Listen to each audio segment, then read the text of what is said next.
Welcome, I'm Christine Manning with the Wine Education Institute. Today, we're taking a technical deep dive into spirits production, focusing on the often secretive process of how flavors and colors other than oak are introduced into a spirit. While oak maturation is crucial for categories like whiskey and brandy, many of the world's most creative and complex spirits, from fine gins and sophisticated liqueurs to bright, modern flavored vodkas, rely on precise, technical methods of non-oak flavoring. We will explore where our flavorings come from and the three major flavoring techniques to incorporate into our spirit: maceration, percolation, and redistillation. We will also break down how synthetic flavors as well as additions like cream and egg yolk are incorporated. Finally, we'll cover the specific legal frameworks that control what flavors and colors are allowed in your glass. Let's dive in.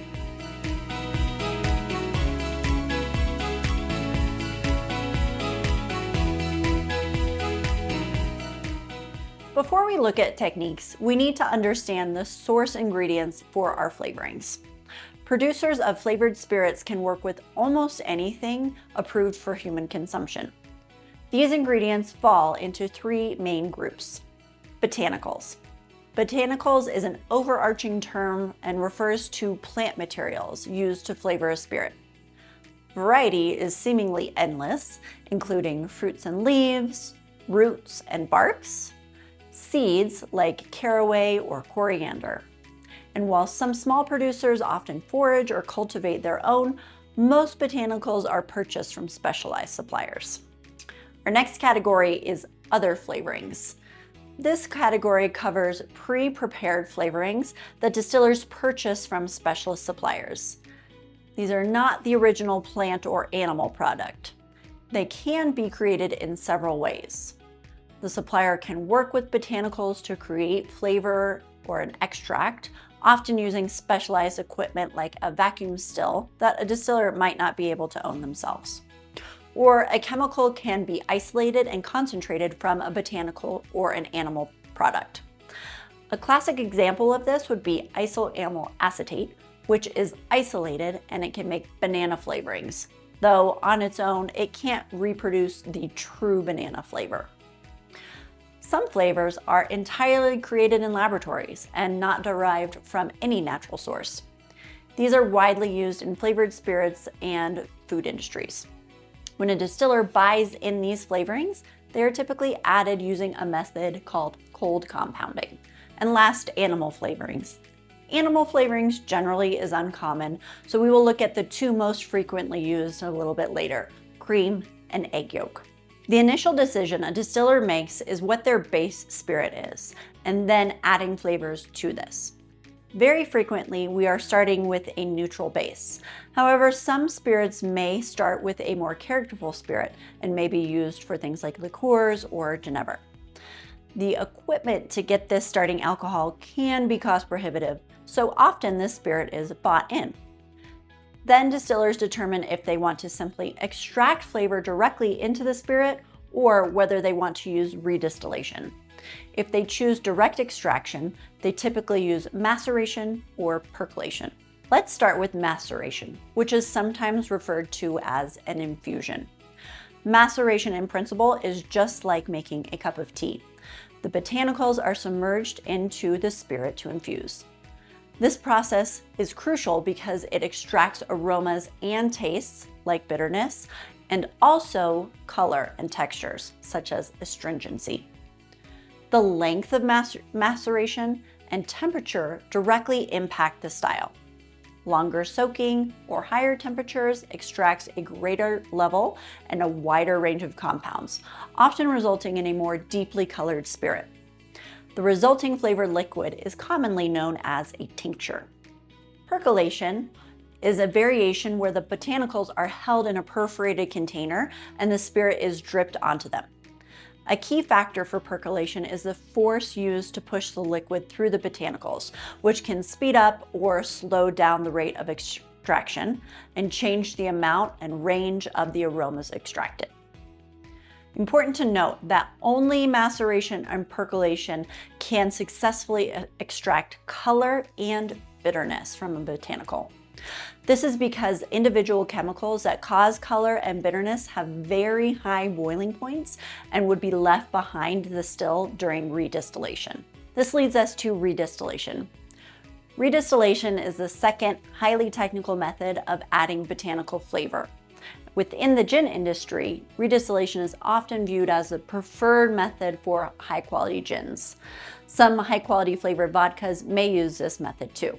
In redistillation, diluted neutral spirit and botanicals are placed in a pot. Once heat is applied and alcoholic vapors rise, volatile aromas rise from the botanicals through the still to the condenser, where they are collected as a new distillate.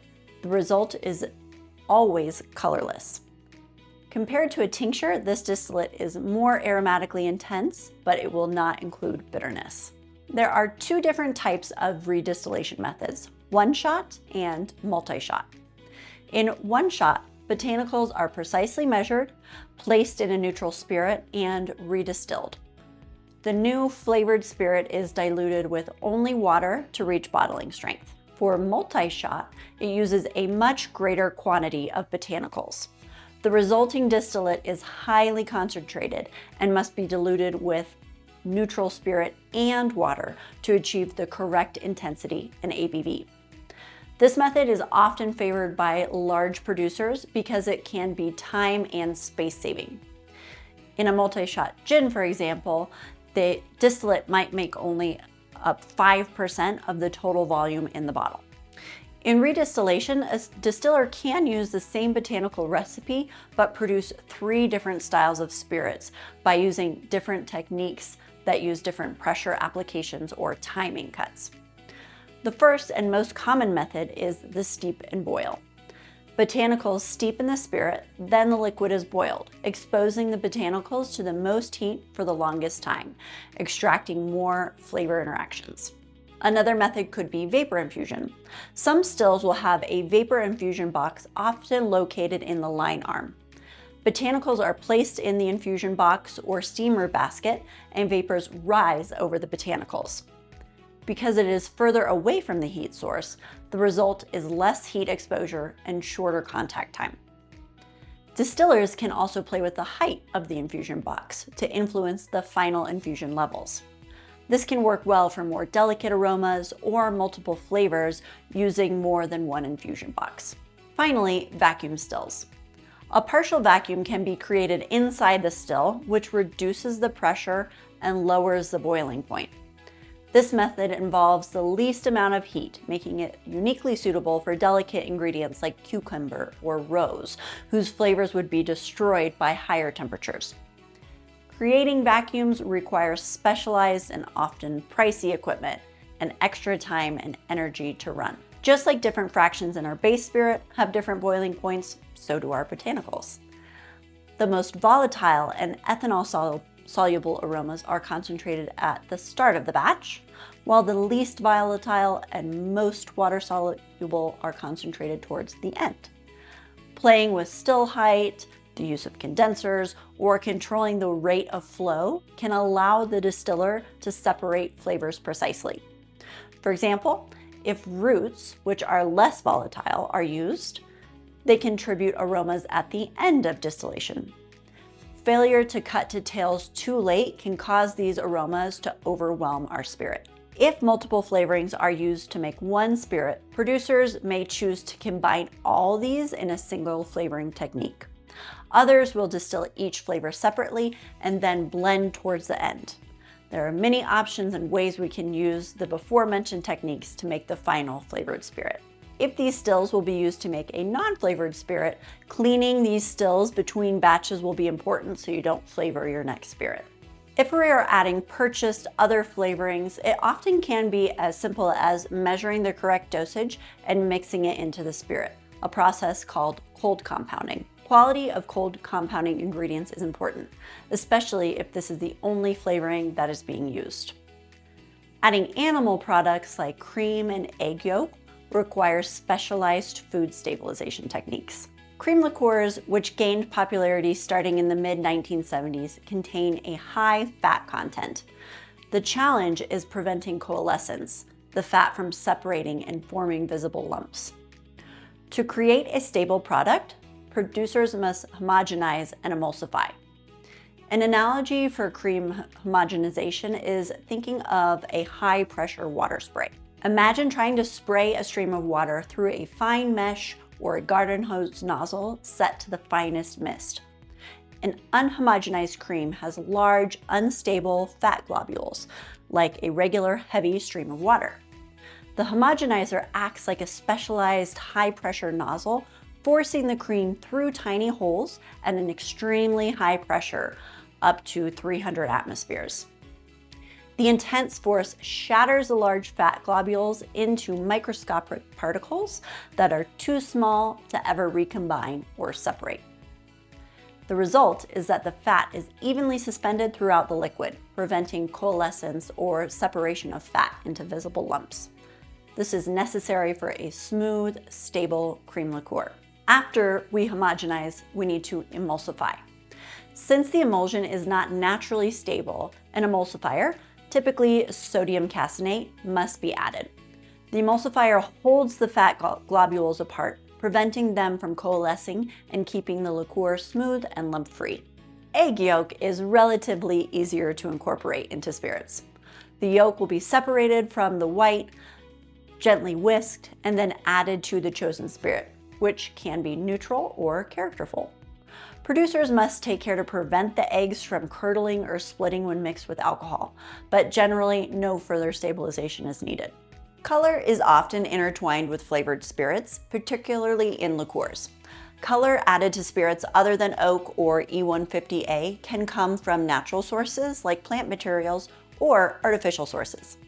Maceration and percolation can naturally extract colors, commonly seen in spirits as yellow, red, green, and brown. However, these colors are often unstable and can deteriorate over time. Green colors, for example, can turn brown in the bottle.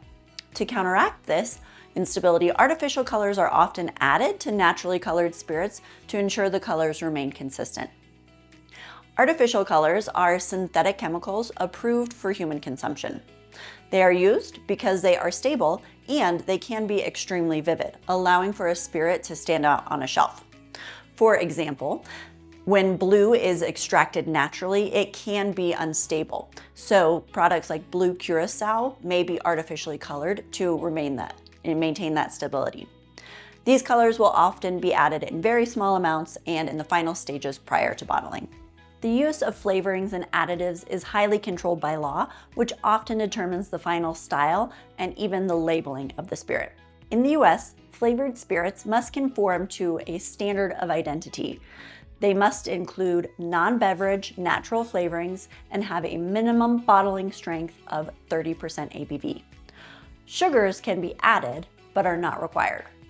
The name of the spirit must include the single base of the spirit's predominant flavor, such as a pineapple-flavored tequila. It's important to remember that many of these specific additions, whether sugar, glycerol for texture, or specialized bought-in flavorings, are not required to be disclosed to the public. This means that specific manipulation used to achieve a final product is often a secret of the brand owner. The addition of flavorings other than oak can require some technical artistry to extract delicate compounds and stabilize complex mixtures. Let's recap everything we've learned today. We've seen how maceration and percolation are the only techniques where we can extract color and bitterness, while redistillation produces a pure, intense, colorless distillate. When redistilling, we can choose techniques like one-shot or multi-shot. Distillers further control flavor by choosing between the intense heat of the steep and boil method or the gentler, more delicate results of vapor infusion. We've also seen the role technology can play, from vacuum stills protecting fragile fruit essences and the use of homogenization to stabilize creamy liqueurs. In the end, whether a spirit is flavored by distilling botanicals individually, adding laboratory-created flavorings, or redistilling to capture flavors, these final operations create the massive diversity we enjoy today. Thank you for joining me. Cheers.